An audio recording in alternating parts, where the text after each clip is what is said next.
सभी का मंगल हो। नमस्कार। जब पुरुष अपने अधेड़ावस्था के अंदर ही अपने से बड़ी उम्र का लगता हो और थोड़ा और बड़ा हो तो बहुत तेज़ी से उसके चेहरे से समझ आता है कि बुजुर्ग बन गया एकदम से, तब आप ये समझ लीजिए, मैंने कहा ना, कारण कई हो सकते हैं।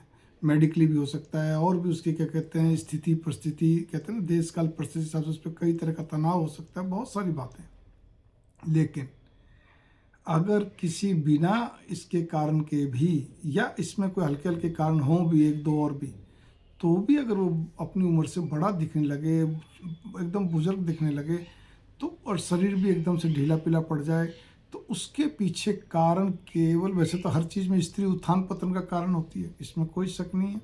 हालांकि दोनों कहते हैं ना, रथ के दोनों पहिए हैं, बराबर चलते हैं। स्त्री के साथ भी ऐसा हो सकता है, लेकिन पुरुष का ज़्यादातर मैं जो बताने जा रहा हूँ, उसके पीछे कारण यही होता है सबसे बड़ा, कि मानसिक तौर पर, शारीरिक तौर पर स्त्री का पूर्ण साथ नहीं मिल पाना।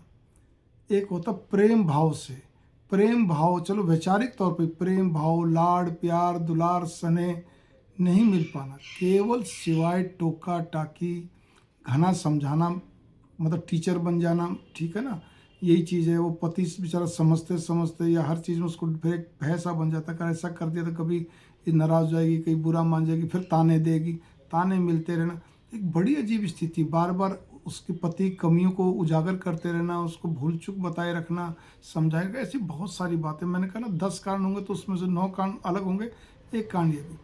क्योंकि पुरुष के साथ भी यही सबसे बड़ी समस्या होती है कि वो क्या कहते हैं, कुछ भी स्थिति परिस्थिति को स्वीकार कर लेता है, चलता रहता है जैसे स्त्रियां करती हैं, लेकिन उसको पति पत्नी से बहुत ज़्यादा प्रेम दुलार, वो शब्द चाहिए कि तुम कितनी बड़ी गलती हो जाए, छोटी चिंता ना करो, मैं तुम्हारे साथ हूँ, मैं सब संभाल लूँगी, भगवान पे विश्वास रखो, मैं तुम्हारे साथ हूँ, बाकी मैं सब संभाल लूँगी, ठीक है ना। नहीं भी चाहे हो तो भी शब्दों से उसको बार बार किस लिए शर्मिंदा करना, किस लिए क्या करना, आप ये बताइए। आप किस लिए उसको घना समझाना, को बावला थोड़ी है। आप समझिए, कोई स्थिति परिस्थिति ऐसी विशेष हो तो बात अलग है, वो वही थोड़ा सा बावला, तो उसकी बात नहीं कर रहा। लेकिन ये 99% नहीं, 100% लोगों की बात करता हूँ, 1% छोड़ दीजिए अपवाद स्वरूप। तो खेल यहाँ पर ही आता है, शारीरिक भी है इसके अंदर, ऐसा नहीं कि शारीरिक का भी खेल नहीं है, लेकिन सबसे ज़्यादा विचारों का खेल है, ठीक है। तो यहाँ पर स्त्री को भी चाहिए कि वो पति को बहुत अधिक लाड़ प्यार दे, स्नेह दे, दुलार दे, उसके परिवार की कमियां ना उसको बताए, उसको सब मालूम होता अपने परिवार की कमियों के बारे में, ना उसको कुछ कहे, बस जो चला चलने दे। बल्कि कोई बात जो वो नहीं संभाल पा रहा, परिवार में हो या बाहरी लोगों से हो, वो पत्नी को संभालनी चाहिए, तब पार पड़ती है। ऐसी बहुत सारी बातें हैं। शारीरिक तौर पे भी मैं तो इतना ही कहूँगा, इस बात को अन्यथा मत लीजिए। मनोवैज्ञानिक परिभाषा ये भी, जहाँ विचारों की, उसमें सेकेंडरी आता है, द्वितीय स्तर पे शारीरिक भी, कि चाहे उम्र बड़ी हो छोटी हो, पति के भावों को देख के उस तरह अपने आप को समर्पण रखना, उसके प्रति समर्पित होना, ये भी होना चाहिए। कभी पति अनमना हो, चिड़चिड़ा हो, गुस्से में हो, कुछ भी हो, तो भी उसको देख के अपने कामों को, बाकी जो चल रहे हैं, मान लो रसोई में काम कर रहे हो आप, या कुछ भी हो, या आप सर्विस या बिजनेस है, लेकिन वो देख लिया कि पति चिड़चिड़ा है, गुस्से में, उसके पास प्यार से बैठ जाओ। काम कर रहे हो तो उसको रोक दो, ठीक है ना, बैठ जाओ, उसके पास पानी दो, चाय दो, जो भी कुछ करके, और उसको सिर को सहलाओ, उसको धीरे से अपनी, थोड़ा सा शांत हो तो उसको अपनी गोदी में लेटाओ, उसको बराबर सहलाते रहो, करते हो शांत। बार बार ये को, भगवान पे विश्वास रखो, सब भगवान जी ठीक करेंगे, मैं तुम्हारे साथ हूँ, कोई दिक्कत नहीं है, मन में मत लाओ, सब हो जाएगा, मैं प्रार्थना करूँगी, या तुम्हारे लिए मैं किसी से बात करने का मतलब कहने का अर्थ ये है, जब तक वो पूर्णतः साथ उसके पास बैठे रहो। कितनी बड़ी बात होती है। एक्चुअल में पुरुषों को इन चीज़ों का अभाव हो चुका है, लगभग लगभग हो चुका है। कुछ स्त्रियां बहुत प्यार तो करती हैं, लेकिन साथ साथ में उतना ही वो टीचर भी बन जाती है, तो वो भी एक समस्या होती है। मत बनिए भाई, मत बनिए, इसलिए बनना है ना। कमियों के पुतले सारे हैं, सब कुछ मंगल कामना, नमस्कार।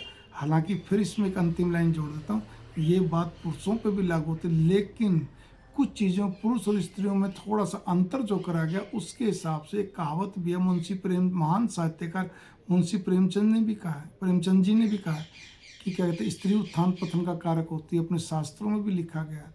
क्योंकि वो बहुत ही क्या कहते हैं, शक्ति का प्रतीक है ना, इसीलिए कोमलता का प्रतीक है, दयालुता का, करुणामयी का प्रतीक है। मंगल कामना नमस्कार। थोड़े को ज़्यादा समझिए, ये विषय गहन मनोवैज्ञानिक विषय हैं, ये तर्क वितर्क के विषय नहीं है। ये कोई ऐसा नहीं कि आपने इस बात को लेकर कुतर्क तर्क वो नहीं करते, ये नहीं है, वो मेरी साथ मेरी माँ मेरी सास मतलब ननद, नहीं नहीं नहीं, इन बातों का कोई मतलब नहीं। वो सब जगह ऐसे ही चलता है। आपको पर्टिकुलर इसी पे ध्यान दीजिए कि आप क्या कर रही हैं, आपका ध्येय क्या है। आप केवल अपने चलो कुछ भी नहीं बोलती, सब कुछ ठीक है, फिर भी क्या है, आप केवल अपने कैरियर के प्रति समर्पित हैं या आप अपने काम में लगी रहती हैं, तो कैसे पार पड़ेगी बताइए। बहुत सारी बातें ना, इसको आप गहराई से गहन करेंगे, ठीक है। उसको कुछ शौक है, उस शौक को बस आपने कभी कभी पूरा कर दिया, खाने पीने का, पहनने का, कोई चीज़ का, बाकी नहीं तो आपने कह दीजिए या तो सीधे हैं जी, कोई दिक्कत नहीं है, या फिर क्या कहते हैं आपके पास फुर्सत नहीं है, या आप उस पर गौर नहीं कर पाती कि इनके तो रोज़ के शौक हैं, है ना, खाने का पीने का, मतलब कुकिंग वगैरह का, बहुत सारी चीज़ें।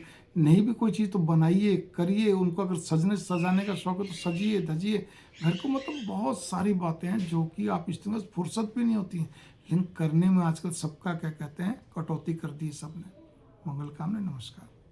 हाँ, एक चीज़ और है, पति के सामने बहुत ज़्यादा क्या कहते हैं उसके ही परिवार को लेके बहुत छोटी छोटी बातों को परोसते रहना, बताए रखना, और भी कई तरह की चीज़ें, उसके काम में दिमाग लगाए रखना, क्या हुआ क्या नहीं हुआ, इसलिए करना। जब उसको कहता है मैं मेरा काम कर रहा हूँ, तुम अपने काम में काम रखो, तो फिर क्यों लगाना उसमें दिमाग। कोई बात गंभीर हो तो बात करी जाए, वो अच्छा लगता है। वो भी तरीका वही, प्यार से बैठ के चलाते हुए, हंसते हुए, खिलखिलाते, चाहे कितने भी गुस्से हों, तब तब बातें होती हैं। सीधा पूछो क्या हुआ तो कोई नहीं बताएगा आपको। इस बात पे गौर कीजिए। वीडियो भले ही थोड़ी लंबी बन रही है, लेकिन ये बात पे गौर करिए आप, पूरे गहराई से सुनेंगे तब आपको समझ में आएगा, ठीक है ना। ये चीज़ है। अब किसी मतलब मैं एक चीज़ बता रहा हूँ, तो इस चीज़ों पे छोटी छोटी बातों पे गौर करिए, तब पार पड़ती है। हर एक को हर एक चीज़ का समझ आती है, लेकिन पुरुष को एक स्त्री के अंदर माँ बहन और कहते हैं प्रेमी का स्वरूप देखता है वो। तो स्त्री वही सबसे बढ़िया होती है जो सुबह क्या कहते हैं आपका माँ की तरफ दुलार करे, दिन में बहन की तरफ प्यार, रात में पति इच्छा अनुरूप व्यवहार करे। मंगल कामना।